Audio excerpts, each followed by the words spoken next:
To determine the voltage drop on a 480-volt line, we need to consider several factors including the distance, current, wire size, and number of phases. In this case, we're examining a 480-volt line running 220 feet, carrying a maximum of 40 amps, and using number 8 AWG wire in a 3-phase, 4-wire configuration. We'll assume the wire is copper.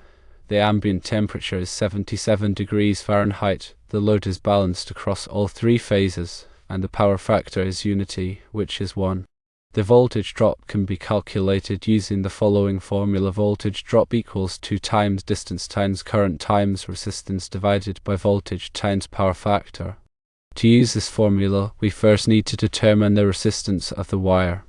According to resistance tables for copper wire, number 8 AWG copper wire has a resistance of 0.629 ohms per 1000 feet. To find the resistance for our 220-foot run, we calculate R equals 0.629 ohms per 1000 feet multiplied by 220 feet, which equals 0.138 ohms.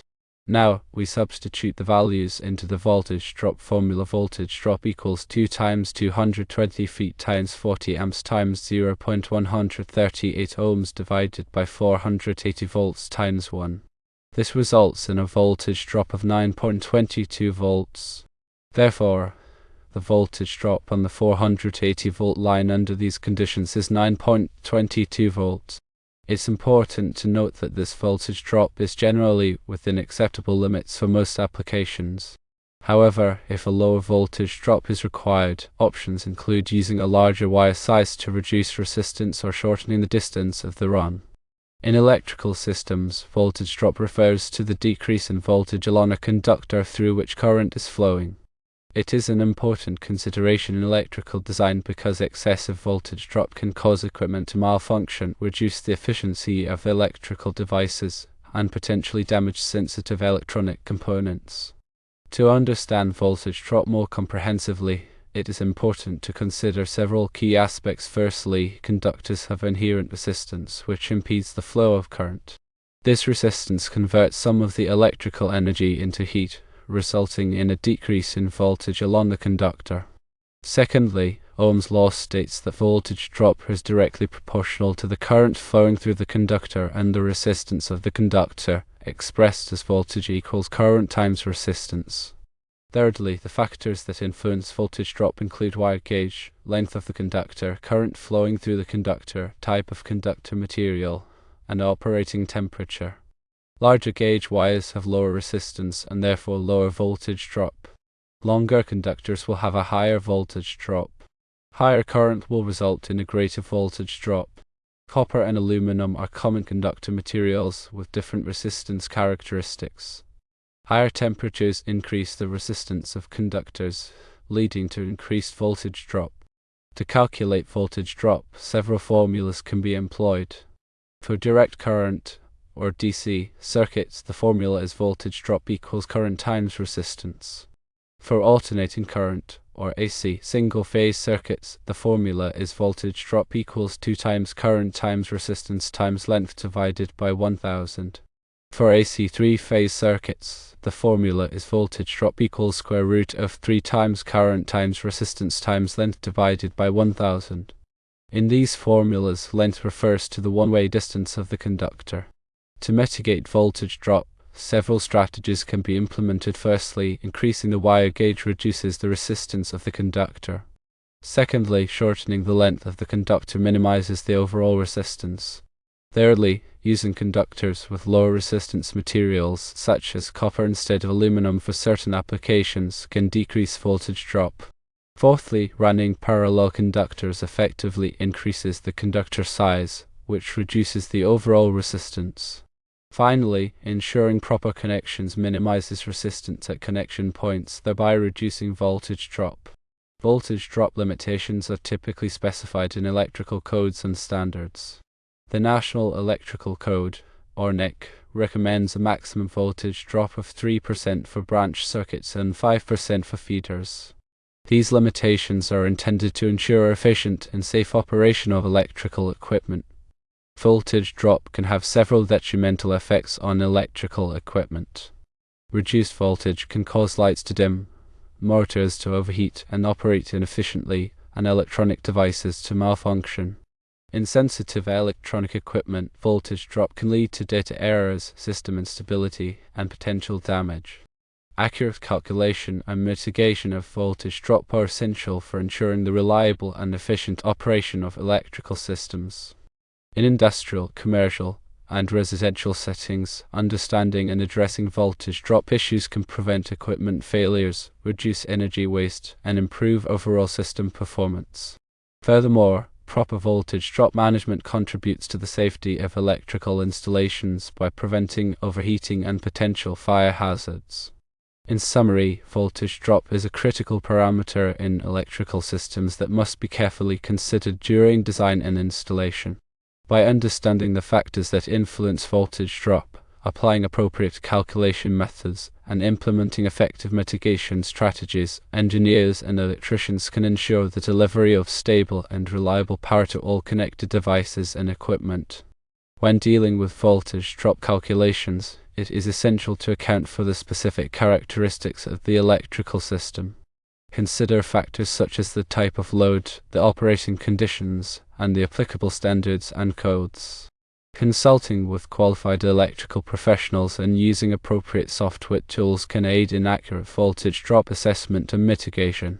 Additionally, regular monitoring and maintenance of electrical systems can help identify and address potential voltage drop issues before they lead to significant problems. By staying informed and proactive, one can maintain the integrity and performance of their electrical infrastructure. The 9.22 volts voltage drop calculation in the initial scenario is based on specific assumptions and conditions. Real-world scenarios may involve additional factors that affect voltage drop.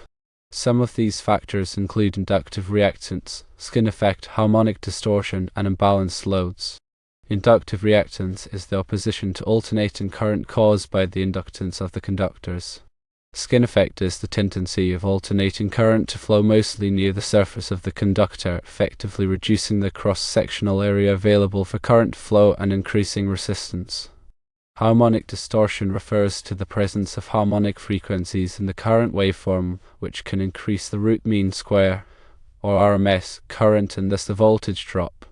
Unbalanced loads occur when the current is not evenly distributed among the phases of a three-phase system, leading to unequal voltage drops in each phase.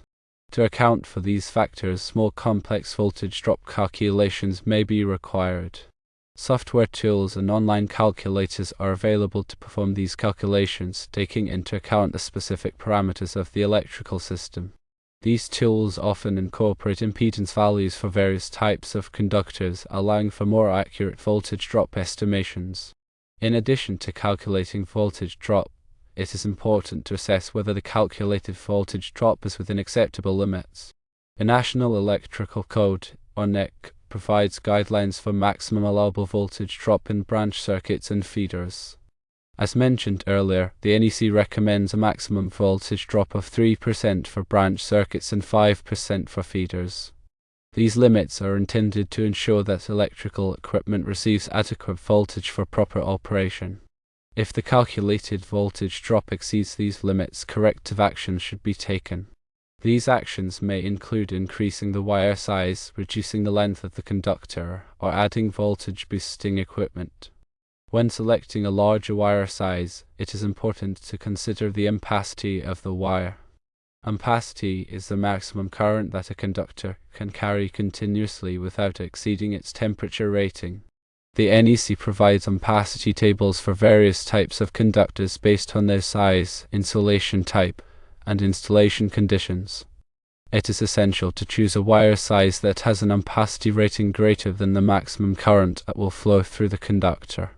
Reducing the length of the conductor is another effective way to decrease voltage drop.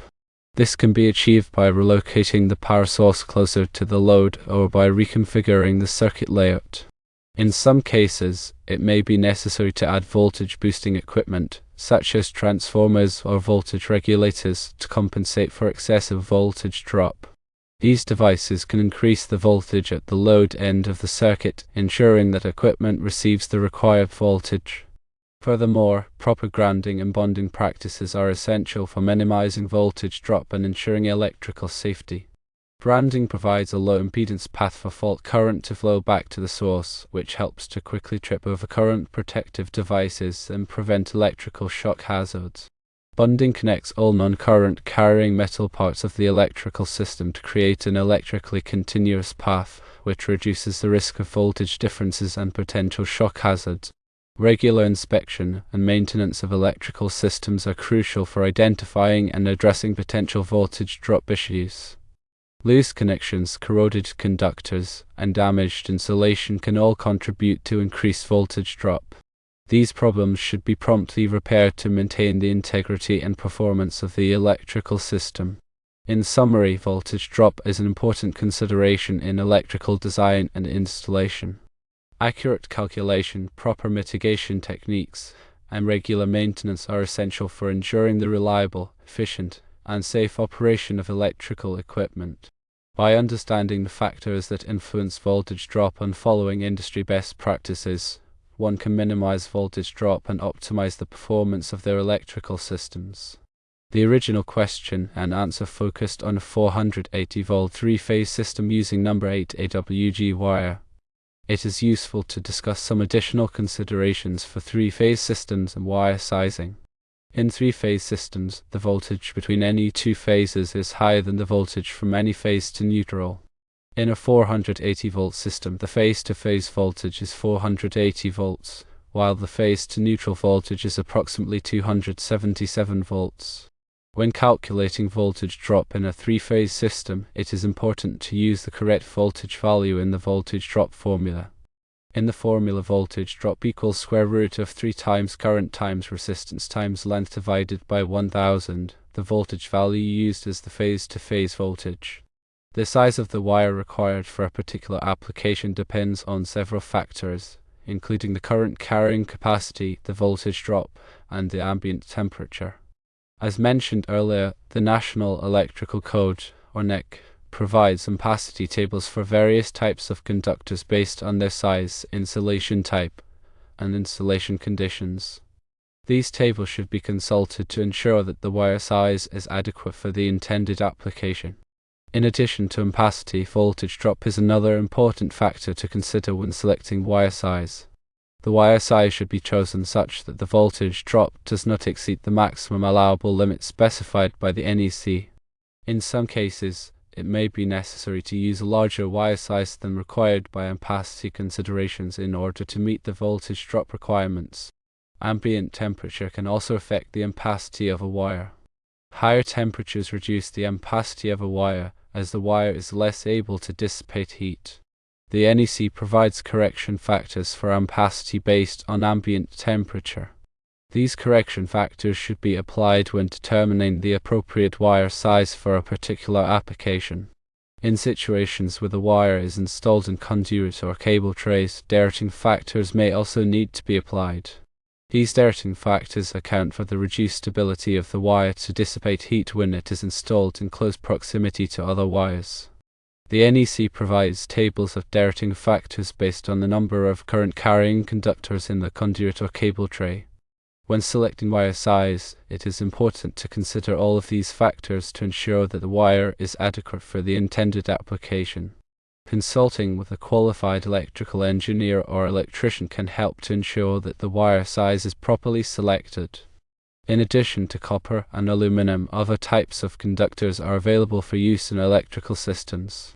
These include copper-clad aluminum, which combines the conductivity of copper with the lightweight properties of aluminum, and superconductors, which offer virtually zero resistance to the flow of current at extremely low temperatures. However, these materials are typically used in specialized applications and are not commonly used in general wiring applications. The choice of conductor material depends on several factors, including cost, performance requirements, and environmental conditions. Copper is generally preferred for its high conductivity and corrosion resistance, but aluminum is often used in high current applications where weight is a concern. Copper-clad aluminum offers a compromise between the two materials, providing good conductivity at a lower weight than copper. Superconductors are used in applications where extremely high current densities are required, such as in MRI machines and particle accelerators. In summary, the selection of wire size and conductor material is an important aspect of electrical design. Factors such as ampacity, voltage drop, ambient temperature, and dating factors should be considered when selecting wire size. The choice of conductor material depends on cost, performance requirements, and environmental conditions. Consulting with a qualified electrical engineer or electrician can help to ensure that the wire size and conductor material are properly selected for a particular application. When considering voltage drop, it is also essential to differentiate between different types of electrical loads. Electrical loads can be broadly categorized into resistive loads, inductive loads, and capacitive loads. Resistive loads, such as incandescent lights and heaters, have a power factor of approximately 1, meaning that the voltage and current are in phase. Inductive loads, such as motors and transformers, have a lagging power factor, meaning that the current lags behind the voltage. Capacitive loads, such as capacitors and some electronic devices, have a leading power factor, meaning that the current leads the voltage. The power factor of a load affects the voltage drop in the circuit. In a purely resistive circuit, the voltage drop is simply equal to the current times the resistance. However, in a circuit with inductive or capacitive loads, the voltage drop is more complex and depends on the power factor of the load. Inductive loads tend to increase voltage drop, while capacitive loads tend to decrease voltage drop. In many practical electrical systems, the loads are a combination of resistive, inductive, and capacitive loads. The overall power factor of the system is the weighted average of the power factors of the individual loads. Electrical utilities often charge commercial and industrial customers based on their power factor, as a low power factor can increase the overall losses in the electrical grid. Power factor correction techniques can be used to improve the power factor of a system, reducing voltage drop and improving energy efficiency. These techniques typically involve adding capacitors to the system to compensate for the inductive loads. The size of the capacitors required depends on the amount of inductive load and the desired power factor. Power factor correction can be implemented at the individual load level or at the system level. Individual load power factor correction involves adding capacitors directly to the inductive loads, such as motors.